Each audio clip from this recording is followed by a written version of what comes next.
Βρισκόμαστε στην ελληνική κοινότητα του Πόρτο Αλέγκρε με τον πατήρ Γενάδιο. Καλησπέρα. Καλησπέρα. Ήμασταν στη λειτουργία προηγουμένως και θέλαμε να κάνουμε κάποιες ερωτήσεις, γιατί πληροφορηθήκαμε ότι είσαι γεννημένος και μεγαλωμένος στην Βραζιλία, σωστά? Σωστά. Αλλά ομιλείς ελληνικά.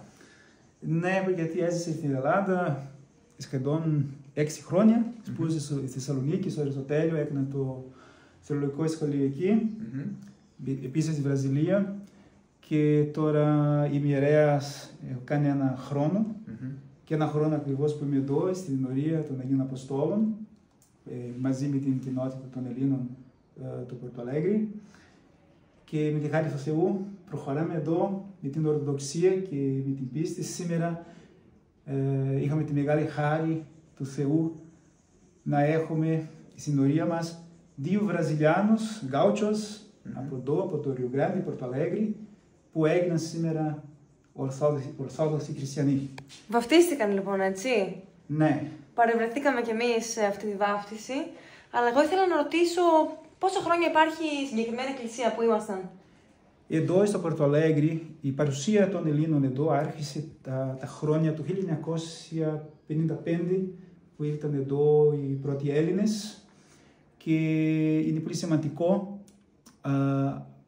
Οι πρώτοι που ήρθαν ήταν αυτή η συνείδηση να κάνουν αυτό ο μέρος της κοινότητας, αλλά μπροστά από το σαλόνι υπάρχει μια εκκλησία. Και είναι το πρώτο πράγμα, από ένας άνθρωπος που περνάει στον δρόμο, βλέπει, πρώτη είναι η εκκλησία, και πολλοί κάνουν την ερώτηση τι εκκλησία είναι αυτή, γιατί αυτή η εκκλησία ήταν πολλά χρόνια, το μεγάλο ποσοστό του καιρού ήταν κλειστή, γιατί ο ιερέας ήρθε εδώ να κάνει τη λειτουργία μόνο μια φορά το μήνα.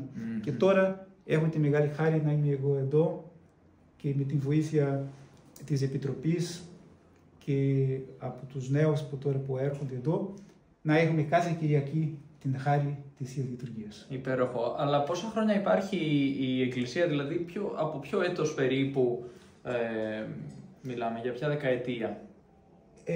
Όπως σας είπα, η ίδρυση της κοινότητας στο Πόρτο Αλέγκρε είναι από το 1955, αλλά μετά με μεγάλες δυσκολίες και μάζεψαν και λεφτά και δούλεψαν πολύ για το θέμα της κοινότητας, πρώτον να έχουν μέρος να συγκεντρώνουν, αλλά και επίσης αυτό εμένα είναι το οποίο θαυμάζω, ότι σκέφτηκαν να έχουν και μέρος λειτουργίας και έκαναν αυτή την εκκλησία που βλέπετε εδώ σήμερα.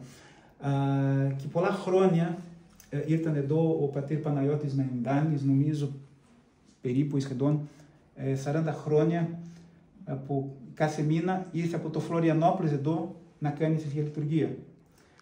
Δηλαδή οι Έλληνες εδώ γνώρισαν λίγα πράγματα πραγματικά της Ορθόδοξης λατρείας, γιατί ο ιερέας που ήταν πολύ μακριά, 700 χιλιόμετρα μακριά, ήρθε εδώ την Κυριακή το πρωί και για να κάνει την λειτουργία, και σε αυτή την ευκαιρία οι άνθρωποι έκαναν επίσης και ένα φαγητό για να φάνε μαζί με τον ιερέα, και μετά ο ιερέας επίσης στο σπίτι και ξανά η εκκλησία ήταν κλειστή.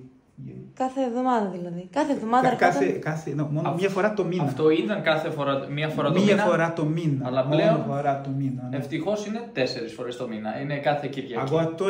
Τώρα δόξα Θεώ έχουμε αυτή τη μεγάλη χάρη κανονικά να αρχίσουμε να έχουμε μια κανονική ενορία ορθόδοξη εδώ στο Πόρτο Αλέγκρε, και τώρα με τις προσπάθειες που κάνουμε στο Facebook έχω μια σελίδα. Πώς λέγεται?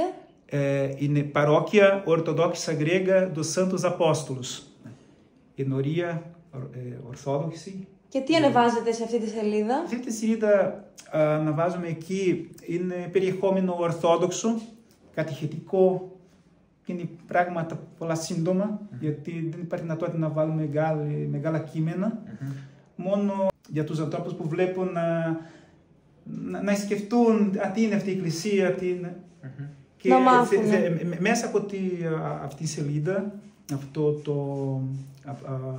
το group έχουν έρθει στην εκκλησία Βραζιλιάνοι, που τώρα και γίνουν και Ορθόδοξοι. Υπέροχο, και θεωρώ πολύ σημαντικό, γιατί έχουμε πολλούς ανθρώπους στην Ελλάδα που μας παρακολουθούν, να υπάρξει ίσως και οπτικοακουστικό υλικό που θα επιτρέψει στους ανθρώπους να παρακολουθήσουν και τις λειτουργίες εν μέρη. Προφανώς είναι δύσκολο να αναρτάτε συνέχεια τα πάντα, αλλά και εμείς σήμερα μαγνητοσκοπήσαμε την λειτουργία για να μπορέσουν οι άνθρωποι να πάρουν μια γεύση.